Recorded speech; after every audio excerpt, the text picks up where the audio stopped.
시장님도 감히 어떻게 하질 못하는 그만큼의 입지가 너무 크신 분이기 때문에 이 동네에서는 대통령이고 제왕이라고 보시면 돼요. 수당을 다 쳐주는 것도 아니고 그냥 가서 봉사하고 오란 얘기죠. 너 대기 발령하고 싶냐? 그거 했어 안 했어? 저희 농협의 조합장님에 대해서 제보하려고 이렇게 앉아 있습니다.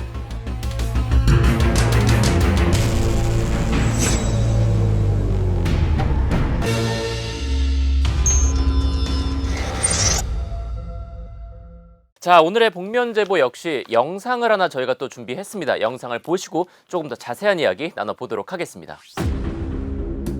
마트네요? 네, 농협 하나로 마트인 것 같네요. 좀 던진 거예요, 물건을? 뭐야? 아이고. 이야, 정말 정확하게 딱 기분 나쁘게 딱 던지네요. 어떤 아주머니가 쓰레기통에 모아둔 이 채소를 집어가려는 거예요. 그러니까 버릴 거를 집어가려는 거예요? 맞아요. 그래서 이 입사한 지 3일 된 신입사원분께서 아주머니 이거 가져가시면 안 돼요. 그랬더니 이 여성분이 막 다짜고짜 화를 내더라는 거예요. 너 뭐 내가 누군 줄 알아? 막 이러면서 내가 잘라버린다고.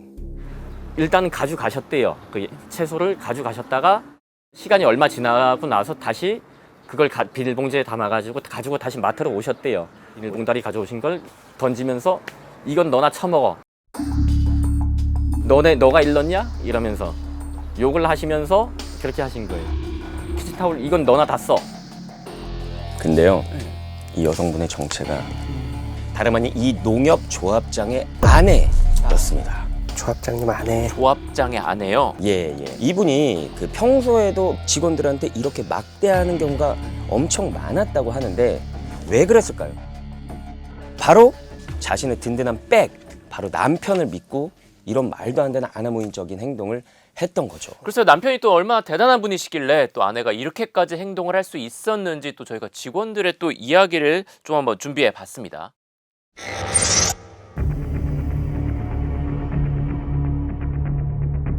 십선에 당선하셔가지고 지금 37년째 여기 마시고 계십니다. 10선? 10선. 조합원들 그리고 시민, 제천 시민들한테는 참 잘하시는 분입니다. 어디 뭐 봉사도 열심히 하시고 그리고 뭐 조합원님들 집에 뭐 우환이 있거나 어려운 안 좋은 일이 있으면은 발벗고 나서서 도와주시고. 그러니까 뽑혔겠죠, 10선에. 이분은 지금까지는 좋은 분 같거든요, 인정받고? 그러게요.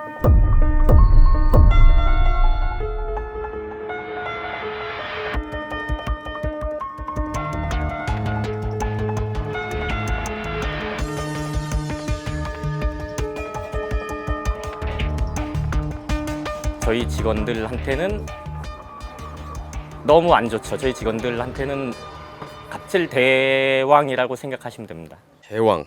갑질 대왕. 그냥 왕이 아닙니다.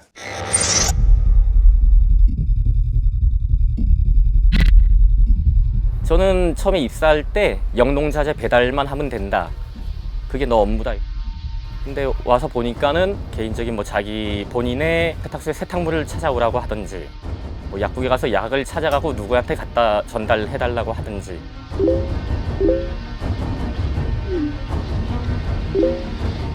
네, 조합장의 개인적인 약인 약을 것 같아요. 심부름을 시킨 것 같아요. 본인 개인 차량을 센터에 가서 고쳐오라고 하든지 아니면 자기 뭐 택배 보낼 거 있으니까 자기 집에다가 택배 좀 갖다 붙이고 오라든지.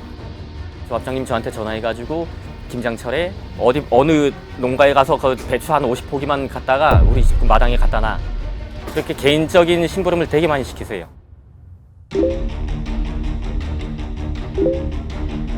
저거는 시간 보세요. 시간 전이에요. 근무 시간 이후에 배달을 지시한 겁니다. 8시에. 이거는 이제 직원분이 배달을 한 거죠. 일을 들어준 거죠. 근무 시간 이후. 예를 들면 사모님한테 전화가 와요. 빗물바지가 깨졌으니까 빗물바지 좀 가서 사와. 소금 몇 개만 갖고 오세요. 야, 이제 아내분까지 심부름을. 배달은 거기서 끝이 나야 되는 거예요. 가져 올라가서 소금을 푸대에 버주고 집안에 들어가서 소금을 버주는 건 그게 배달이 아니잖아요. 그게 갑질인 거지. 이건 사모님이 아니라 조합장이 시켰다고 해도 부당 업무 지시라고 보여지고 조합장 소유 농지의 퇴비 20여 포대 정도를 배달해 주라는 지시를 받고 화물차에 퇴비를 싣고 농지로 간 시간이 업무가 끝나기 직전 시간이었습니다.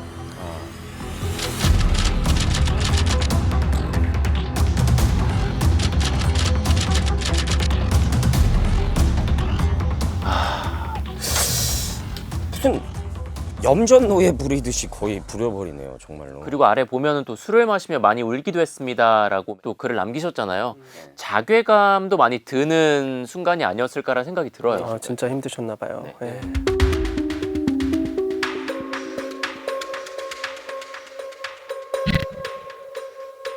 이제 서울 같은 데 장거리 출장을 가기가 힘드니까 이제 제 개인 차를 타고서 같이 가자고 할 때도 되게 많았었거든요. 가게 되면은 뭐 저 같은 경우에는 뭐 제 출장비도 출장비거니와 기름이 따니까 기름을 넣어야 되잖아요. 갔다 오게 되면은. 근데 조합장님은 동양농협에서 운영하는 주유소에 가서 기름을 원하는 만큼 넣어라. 그리고 이제 서울 갔다 오면 5만 원이 5만 원 이렇게 넣어라 이렇게 말씀을 하시는데 막상 주유소에 가서 넣으려고 하다 보면은 주유소에 이제 주유소장님이 그렇게 넣으면 안 된다. 이렇게 만류를 하는 거예요. 야, 무슨 왕도 아니고 이거 분명한 이 직장 내 괴롭힘 아닌가요, 이거는? 인간 대 인간이어서 저는 사실 사장님이 좋아. 그래서 사장님이 심부름을 시켰어. 근데 저는 사장님이 좋아서 내가 자발적으로 했어. 동의를 했고 합의를 했어. 이러면 100번 1000번 해도 되겠죠. 문제가 안 되겠죠. 근데 이분은 지금 동의가 있다라고 볼 수 있습니까? 그러면 이거는 너무나도 부당하게 지위를 이용해서 직장 내 괴롭힘을 했다라고 볼 수가 있을 것 같고, 우리 이거부터 좀 생각해 봅시다. 이 일이 내 근로인가요? 아니죠. 이거 아니죠. 업무의 끝은 오후 6시. 그 정당하게 예를 들어서 초과 근로를 시킨다라고 해도 초과 근무 수당을 줘야 돼요. 연장 근로 수당, 뭐 야간 근로 수당, 휴일 근로 수당 이런 거 다 가산해 가지고 줘야 된단 말이에요. 근데 이거는 업무도 아니야. 근데 돈도 안 줘. 이건 진짜 문제가 있는 심각하네요. 거죠. 이거는 불법 행위로 인한 손해배상을 청구할 수 있을 것 같아요. 손해배상까지 갈 수 있는 거예요. 이건 엄밀히 얘기하면 내 근로의 대가라고 볼 수도 없어요. 내 근로의 범위 안에도 안 들어가요. 사적 심부름은 불법 행위를 구성한다고 저는 봅니다. 네, 그래서 뭐 위자료든 배상을 청구할 수 있을 것 같아요. 제가 볼 때. 이거는 제가 봤을 때 업무상 배임죄가 될 수 있을 것 같아요. 이건 부당하게 본인이 이러한 식으로 기름값을 쓸 수 없어요. 제3자한테 내가 말할 테니까 그냥 기름 넣어 라고 해서 경제적 이익을 주는 것도 제3자 배임죄가 될 수가 있거든요. 그냥 무언의 압박인 거죠. 조합장님이 인사권을 가지고 있다 보니까 너희 목숨줄은 나한테 달려있다. 내가 너 계약 해지하면 넌 그만이야. 부당함에도 아무 소리를 못하고 어쩔 수 없이 다니고 있는 거지. 동량의 그 누구라도 우리 장님한테 반항하거나 대들거나 변명을 하거나 하지는 못할 거예요. 그만큼의 입지가 너무 크신 분이기 때문에 이 동네에서는. 감히 뭐 저 같은 일반 그 계약직 신분에서는 감히 그럴 생각을 하지도 못한 거죠. 제가 봤을 때는 뭐 시장님도 감히 어떻게 하질 못하는. 시장님도. 동량에서는 대통령이고 제왕이라고 보시면 돼요. 이 봉량이란 동네에서는 그분 말이 법이에요. 이 정도 파워를 가질 수 있어요? 지역 내에서 조합장이? 거의 뭐 지역에서 유지, 뭐 대통령이라고 할 수도 있고. 근데 진짜 화가 났던 거는 비정규직 직원분들한테만 뭔가 갑질을 했다라는 게 조금 더 많은 분들의 화를 좀 돋구지 않나라는 생각이 들어요. 네, 이 농협이 보니까 문제가 비정규직 비율이 굉장히 이제 높아요. 직원이 32명이면 작은 농협이거든요. 네. 예, 이 작은 농협인데 그 중에서 14명이 비정규직. 14명이요? 예. 또 보통 지역사회가 좁다 보니까 지역 농협의 정규직은 대체로 지역사회에 조합장과 혈연, 학연, 지원으로 이제 얽혀 있거든요. 소위 말하는 그들만의 리그가 되어버리면서 이제 조합장 눈에 들어온 사람들은 좋은 대우를 받고 그렇지 못한 사람들은 그렇게 대우를 못 받는데, 이 농협 같은 경우는 조합장이 십선을 하면서 이제 나쁜 쪽으로 간 케이스로 보입니다. 이분이 진짜 일을 많이 했잖아요. 그런데 월급이 200만 원으로 10년째 동결이었다 그래요? 정규직하고 이제 차별하지 말고 똑같이 지급하라는 중재안이 나왔습니다. 근데 네, 뭐 십선 조합장님은 거부를 하셨죠. 대단하신 분입니다. 그래서 제가 봤을 때는 이 조합장님은 현실을 깨달으려면 그 사법부가 알려주는 수밖에 없는 것 같아요. 이분을 다음에 게스트로 한번 모셔서 저랑 같이 대화를 좀. 뭐가 문제인지 제가 하나부터 끝까지 알려드리고 싶어서. 저희 조합장님이 그냥 별명이신데 그냥 일명 바카스 조합장으로 불려요, 별명이. 그게 무슨 뜻이냐면은 차 트렁크에 바카스 몇 박스씩 싣고 다니고 동네 다니시면서 하나씩 나눠주시는 거예요, 매일. 이렇게 다니시니까는 동네 어르신들한테 우리 조합장님이 최고이죠, 최고. 오랫동안 36년 동안 하시다 보니까는 어느 집안에 누구, 아들이 몇, 딸 몇, 아들이 장가를 갔는지, 회사에 어디에 취직을 했는지 너무 오랫동안 하시다 보니까 그런 집안 사정까지 속속들이 다 아시는 거예요. 그러다 보니까는 조합원 입장에서는 조합장님을 싫어할 이유가 없죠, 그쪽에서. 지역 주민들한테만 좋은 분이었네요. 그게 문제 그러게요. 같아요. 네. 정규직 분들이랑. 네, 네. 평상시에도 선거운동을 하면서 다니시는 거예요. 매일매일이 선거운동인 거예요. 조합원님들이 다 오셔서 투표를 하세요. 그래서 계속 표를 찍어주다 보면은 그게 여태까지 흘러온 거예요. 궁금한 게 뭐 바카스 뭐 아저씨라 그러는데 나눠주고 이런 거 불법 아니에요? 네, 바카스 이거는 네, 큰 문제가 될 것 같은데요. 그래서 이제 법적으로 금지를 하고 있거든요. 근데 그 조합장 임기 내내 이게 이제 선거에 영향을 미칠 수 있기 때문에 이렇게 기부 행위가 금지되어 있거든요.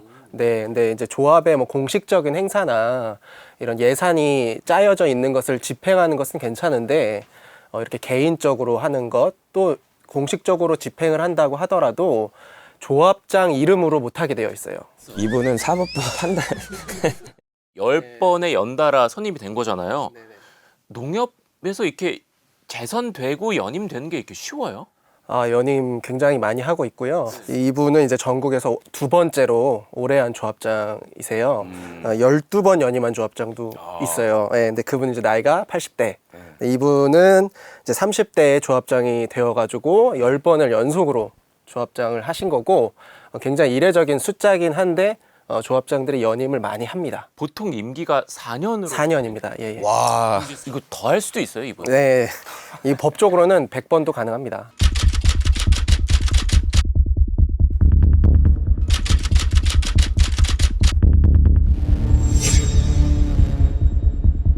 선거 방법 자체에 문제 있는 거 아니에요? 예, 선거 방법에 문제가 있죠. 이 현직에게 매우 유리한 그 기울어진 운동장을 조장한다는 문제 제기가 있었어요. 도전자한테는 유권자 정보를 제공하지를 않아요. 예, 깜깜이네 진짜 말 예, 그대로. 그러니까 현직은 업무를 하면서 알 수가 있죠. 그렇죠. 예, 근데 유리하죠. 선거 때 좋은 후보자를 고르려면 이 정책 토론회를 하게 되어 있잖아요. 그럼요. 그렇죠. 불가능하게 되어 있습니다. 불가능하게 예, 돼 있어요. 안 불가능하게 하는 게 되어 있어요. 아니라? 선거법에서 그것을 금지하고 있어요. 그러니까 이거는 도입이 됐을 경우 선거 과열을 부추길 수 있다. 조합원이 좋은 공약, 좋은 후보를 공식적으로 이렇게 비교해서 선택을 할 수 있는 기회가 박탈되는 거고 그러다 보니까 현직한테 이게 굉장히 유리한 선거고 현직 조합장 재선율이 74%. 한 번 되면 뭐 종신직이네요. 농협에서 일어났던 사건이 이번이 처음이 아니죠. 농협의 조직 문화가 굉장히 폐쇄적입니다. 예, 아무래도 이제 좁은 지역 사회에 있다 보니까 사고가 터지면은 이 공적으로 막 민주적으로 공적으로 이렇게 해결하는 것이 아니라 좀 쉬쉬하고 소극적으로 이렇게 덮으려고 하고 문제 더 이상 크게 만들지 말아라 이러면서 봉합하고 은폐하고 이런 경향들이 있습니다. 지역에 이제 농협들을 관리하고 또 감시하기 위해서 농협 중앙회라는 곳이 있잖아요. 이런 곳에서 뭐 제재를 하거나 뭐 이렇게 나설 수는 없는 상황이에요, 지금?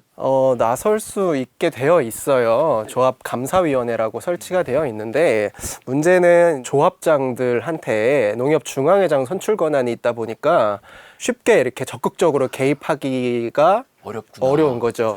자꾸 소극적으로 조합장 심기를 건드리지 않기 위해서 이렇게 봉합하고 그런 좀 경향들이 있어서 농협 내부에서 이런 이제 문제제기가 있는데 그러한 권력 관계로부터 좀 독립된 기구가 설치가 되어야 한다. 눈치 안 볼 수 있는. 예, 눈치를 안 보고 할 수 있는 그래야 문제가 좀 공적으로 확실하게 해결이 될 수 있겠죠. 마치 좀 유야무야 넘어가는 경우들이 있고 이런 문제가 충분히 발생이 될 수가 있는데 그렇다고 해서 모든 걸 포기하지 마시라는 거예요. 모든 걸 포기할 필요 없고 내가 부당하게 당한 행위들은 다른 방법으로 구제를 받을 수가 있어요. 그러니까 뭐 민사적으로든 형사적으로든 문제를 우리가 제기할 수 있으니까 꼭 회사 내에서만 내가 해결을 못하면 나는 이거를 참고 살아야 된다. 이건 아니니까. 그렇죠. 네, 적극적으로 목소리를 내고 전문가와 상담을 하고 뭐 이런 곳에 제보도 하시고 하셨으면 좋겠습니다. 오늘은 여기까지입니다. 저희는 그럼 다음 주에 다시 찾아오도록 하겠습니다. 두 분 모두 고생 많으셨습니다.